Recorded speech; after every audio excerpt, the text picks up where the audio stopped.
Masuk akal nggak sih? Masuk akal Mata nggak? kaki ketutupan kain masuk neraka. Pakai akal dong sayang. Allahu Akbar.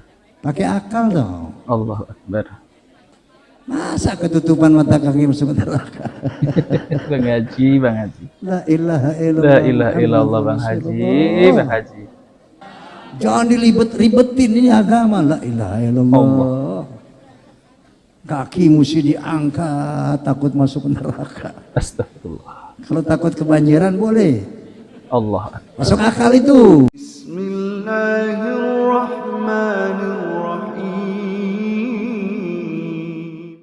Assalamualaikum warahmatullahi wabarakatuh. Alhamdulillahirabbil alamin. Assalatu wassalamu ala nabiyyina Muhammadin wa ala alihi washabihi ajmain. Amma ba'du. Teman-teman yang dimuliakan oleh Allah Subhanahu wa taala, kita bertemu kembali di channel Cahaya Hidayah. Jadi di video kali ini itu ada satu buah video di mana video tersebut itu Bang Haji Rhoma Irama menanggapi tentang hadis Nabi Shallallahu Alaihi Wasallam tentang isbal. Jadi Bang Haji ini mengatakan bahwa masuk akal nggak sih mata kaki yang tertutup kain itu masuk neraka? Ya memang nggak masuk akal ya kalau kita ukur dengan akal kita. Karena kalau syariat dengan akal itu memang tidak akan ketemu. Namun pada hakikatnya akal itu harus tunduk kepada syariat. Jadi teman-teman, perlu kita ketahui ya, celana di atas mata kaki itu adalah termasuk sunnah Nabi Shallallahu Alaihi Wasallam. Namun kalau kita ukur dengan akal kita tentang terkait masalah hadis Nabi Shallallahu Alaihi Wasallam, yaitu yang berbunyi dari Abu Hurairah radhiyallahu anhu, Nabi Shallallahu Alaihi Wasallam bersabda, kain yang berada di bawah mata kaki itu berada di neraka. Hadis ini diriwayatkan oleh Bukhari nomor 5787. Nah teman-teman, jadi semestinya banyak hadis yang menyatakan bahwa larangan untuk isbal. Nah oke teman-teman, kita langsung saja mari kita simak video tersebut dari Bang Haji Rhoma Irama. Masuk akal nggak sih? Mata kaki ketutupan kain masuk neraka. Kamu nanya? Kamu Pakai nanya. akal dong sayang. Masa ketutupan mata kaki masuk neraka? Oke, masalah video Rhoma Irama. Mungkin nggak sih? Menurut Anda kalau beliau mau membahas itu dari sisi ilmiah secara fikih, seharusnya nggak apa-apa. Karena ini memang masalah yang biasa diperbincangkan para ulama. Misalnya beliau mau mengatakan celana tidak isbal alias di atas mata kaki itu tidak wajib. Itu yang di bawah mata kaki itu tidak haram, itu hukumnya makruh aja. Kita nggak nafikan bahwa memang ada ikhtilaf ulama. Ada ulama yang mengatakan laki-laki tidak boleh celananya di bawah mata kaki. Iya. Ada yang mengatakan makruh saja. Mengangkat celana di atas mata kaki itu bukanlah wajib, itu sunnah aja. Kalau bahasanya kayak gitu tidak apa-apa, sah-sah aja. Karena memang ada ikhtilaf ulama. Iya betul. Meskipun kita katakan yang lebih tepat adalah wajib di atas mata kaki dan haram hukumnya di bawah mata kaki. Kenapa? Karena dalilnya banyak. Anda pernah nulis. Ada riwayat Nabi SAW mengatakan ma asfala minal ka'bain fa finnar. Celana di bawah mata kaki, dan tidak mungkin celananya ya yang diancam ini, pasti orang yang memakainya. Orangnya. Maka tempatnya di neraka. Nabi SAW mengatakan falathatun, ada 3 golongan. La yanzurullahu ilaihim yaumal qiyamah. Di hari kiamat Allah tidak akan melihat mereka, wala yuzakkihim. Dan Allah tidak mau mensucikan mereka dari dosa. Walahum adzabun alim, dan bagi mereka adab yang pedih. Iya, Yang benar. pertama adalah al-musbil. Yaitu laki-laki yang menggunakan celana atau jubah atau sarung di bawah mata kaki. Iya. Terus ada seorang laki-laki yang pernah dilewati oleh Umar bin Khattab. Umar bin Khattab tanya, "Kamu haid ya?" Kamu haid? Laki-laki itu bilang, "Mana ada laki-laki haid?" Iya. Maka Umar bilang, kalau gitu celananya dinaikkan, karena di bawah mata kaki itu syariatnya perempuan. Masya Allah ya, jadi sahabat Umar ini menyindir ya dengan ada sahabat itu yang menjulurkan kainnya di bawah mata kaki. Ditanya, kamu haid ya? Ini kalimat sindiran ya, karena kalau biasanya kalau kain yang di bawah mata kaki itu kan perempuan. Dia bilang, kamu haid ya? Mana ada laki haid ya? Masya Allah ya, ini sindiran dari sahabat Umar bin Khattab. Oke, mari kita lanjutkan. Makanya ditanya, kamu haid ya? Kamu haid ya? Kayak perempuan. Kemudian Nabi SAW dilewati oleh Ibnu Umar dalam keadaan celana itu terselonjor, atau kalau bahasa kita tuh Belorot ya. di bawah mata kaki. Maka Nabi mengatakan, itu angkat tuh sarungnya atau angkat jubahnya. Kemudian Nabi SAW pegang tengah betisnya. Ya, anggaplah ini betis. Iya, betisnya tuh. Kalau kamu tidak mau segini di mata kaki ya. Iya, segini. iya. Dan tidak boleh lebih dari itu. Ini Nabi yang bilang kepada Ibnu Umar. Iya, betul. Jadi Rhoma Irama kalau memang misalnya nggak mau menjalankan syariat ini, Roma Irama nggak mau celananya di atas mata kaki, sah-sah aja buat dia. Ya, nggak mengapa. Gitu. Tapi kalau kemudian misalnya pakai ketawa yang mungkin secara psikologi Iya. itu adalah bagian Mengejek. dari meninggikan diri sendiri Iya. dan merendahkan Iya, atau meremehkan mengejek. perkara ini seperti yang beliau katakan. Berketawa. Kalau caranya seperti itu, jadi nggak ilmiah pembahasannya. Iya, Jadinya betul. sekedar meremehkan perkara yang sebenarnya dalam Islam itu termasuk perkara besar. Gitu. Di dalam Islam ini syariat. Kita kalau meremehkan syariat, khawatir nanti bisa jatuh ke dalam sifat-sifatnya orang munafik. Lagipun kalau ditanya masuk akal nggak sih, maka kita tanya akalnya siapa? Akal siapa ya? Kalau akal kita yang belajar ke negeri ulama, kita yang duduk di Masjidil Haram, duduk di Masjid Nabawi, belajar hadis kepada para ulama yang ada di Hayat Kibarul Ulama misalnya, maka bagi kita itu masuk akal. Kalau bagi Iya. pedangdut, wallahu alam. Bagi Kita orang tambahin kalian, liberal, masuk akal nggak? Misalnya antum punya adik cewek, antum kerja di luar negeri, pendapatan antum dolar. Adik antum di rumah aja, nggak kerja, nggak nikah-nikah, ngurusin orang tua yang sedang sakit-sakitan. Begitu orang tua antum wafat, dia dapat setengahnya antum. Sudah antumnya laki-laki kerja di luar negeri, pendapatannya dolar, nggak ngurusin orang tua, begitu bagi warisan, ternyata antum 2 kalinya adik antum. Yang capek-capek ini, masuk akal nggak? Harusnya nggak masuk akal. Iya. Nah, menurut pertimbangan kita. menurut Itu kita. nggak bisa, nggak masuk akal. Iya. Yang benar justru sebaliknya, adik perempuan harusnya dikasih 2 kali lipat, ya nggak? Tapi dalam Islam itu masuk akal. Masuk akal. Tergantung akal siapa yang dipakai. Akalnya orang sipilis nggak masuk, sipilis, sekularis, pluralis, liberalis nggak masuk. Liberalis. Tapi akal orang yang belajar agama, yang ngerti bahwa konsekuensi syahadat, asyhadu an la ilaha Iya. illallah, asyhadu anna muhammadar rasulullah adalah mempercayai apapun yang Nabi katakan, mengikuti apa yang Allah dan Rasulnya tuntunkan, mempercayai sesuatu yang Nabi sebutkan meskipun nggak masuk akal. Itu konsekuensinya. Jadi di akal kita masuk. Belajar Iya, IPA benar. nggak dulu kan? Kalau lalat masuk ke dalam Dalam minuman air ya, biasanya dibuang. dibuang. Karena menurut pelajaran IPA itu ada kumannya. Ada kumannya. Sehingga dibuang.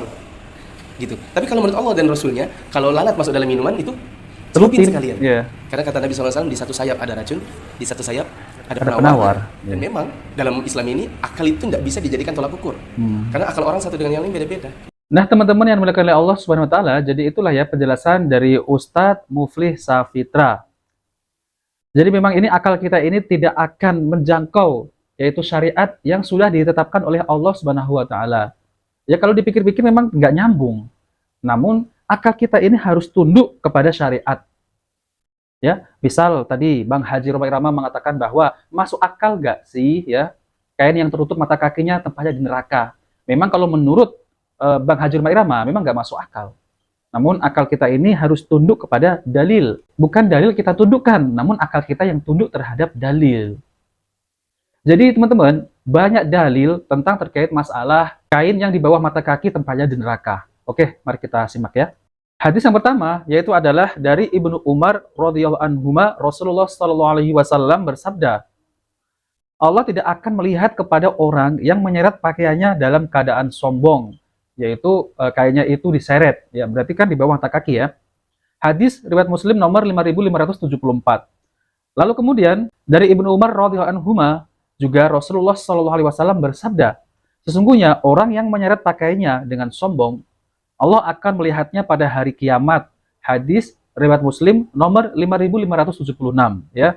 Jadi teman-teman, masih banyak hadis yang serupa dengan hadis di atas, yaitu dalam Sahih Muslim dari Abu Dzar, Nabi Shallallahu alaihi wasallam bersabda, ada 3 orang yang tidak diajak bicara oleh Allah Subhanahu wa taala ketika hari kiamat nanti, tidak dipandang dan tidak disucikan, serta bagi mereka siksaan yang pedih. Kemudian Rasulullah Shallallahu alaihi wasallam menyebut 3 kali perkataan ini. Lalu Abu Dzar berkata, mereka sangat celaka dan merugi. Siapa mereka ya Rasulullah? Lalu kemudian Rasulullah Shallallahu alaihi wasallam bersabda, mereka adalah orang yang isbal, yaitu kainnya itu di bawah mata kaki ya, menyeret itu kainnya. Orang yang suka mengungkit-ungkit pemberian dan orang yang melariskan dagangannya dengan sumpah palsu. Hadis ini riwayat Muslim nomor 306. Orang yang isbal atau musbil adalah orang yang menjulurkan pakaiannya atau celananya di bawah mata kaki. Ya, seperti yang Bang Haji Rumah katakan tadi ya, sambil mengejek ketawanya itu. Lalu kedua, menjulurkan celana di bawah mata kaki tanpa sombong ya. Dari Abu Hurairah radhiyallahu anhu, Rasulullah shallallahu alaihi wasallam bersabda, kain yang berada di bawah mata kaki itu berada di neraka. Hadis riwayat Bukhari nomor 5787. Dari hadis-hadis di atas terdapat 2 bentuk menjulurkan celana dan masing-masing memiliki konsekuensi yang berbeda. Kasus yang pertama, sebagaimana terdapat hadis Ibnu Umar di atas, yaitu menunjukkan celana di bawah mata kaki isbal dengan sombong. Hukuman untuk kasus pertama ini sangat berat. yaitu Allah tidak akan berbicara dengannya, juga tidak akan melihatnya, dan tidak akan disucikan serta baginya azab sisaan yang sangat pedih. Yaitu bentuk pertama ini termasuk dosa besar. Sudah isbal, lalu sombong lagi ya. Ini bentuk yang pertama. Lalu kemudian kasus yang kedua adalah apabila seseorang menjulurkan celananya tanpa sombong, ya. Isbal namun tidak didasari dengan niat kesombongan. Maka ini juga dikhawatirkan termasuk dosa besar ya, dikhawatirkan termasuk dosa besar. Karena ada hadis Nabi Shallallahu Alaihi Wasallam mengancam perbuatan semacam ini dengan neraka. Perhatikan bahwasanya hukum di antara dua kasus berbeda, tidak bisa kita ini membawa hadis mutlak dari Abu Hurairah pada kasus kedua ke hadis muqayyad dari Ibnu Umar pada kasus pertama karena hukum masing-masing berbeda. Bahkan ada sebuah hadis dari Abu Sa'id Al-Khudri yang menjelaskan dua kasus ini sekaligus dan membedakan hukum masing-masing. Lihatlah hadis yang dimaksud sebagai berikut ya.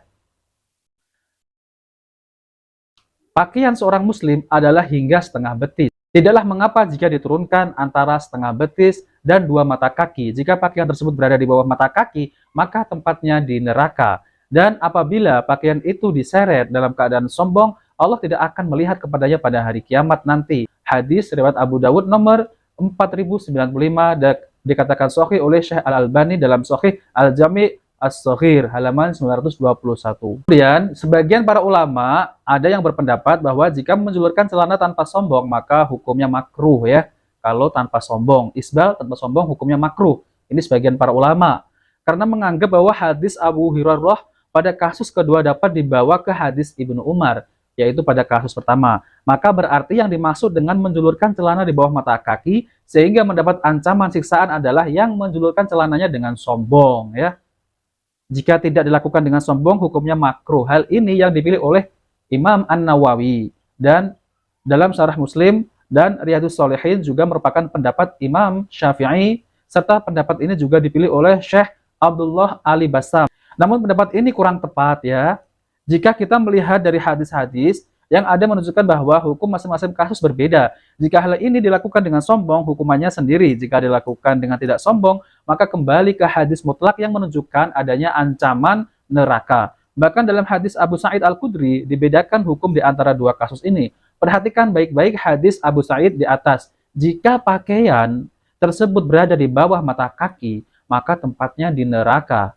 Dan apabila pakaian itu diseret dalam keadaan sombong, Allah tidak akan melihat yaitu kepadanya pada hari kiamat nanti. Jadi yang menjulurkan celana dengan sombong ataupun tidak tetap mendapatkan hukuman. Nah teman-teman yang dimuliakan oleh Allah Subhanahu wa Ta'ala, jadi itulah ya penjelasan terkait tentang kain yang berada di bawah mata kaki.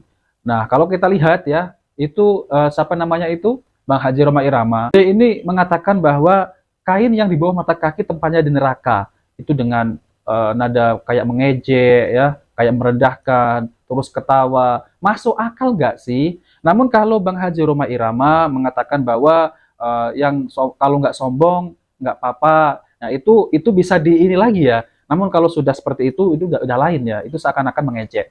Nah oke teman-teman, jika video ini bermanfaat jangan lupa like dan subscribe di channel Cahaya Hidayah. Wabillahi taufiq wal hidayah. Wassalamualaikum warahmatullahi wabarakatuh.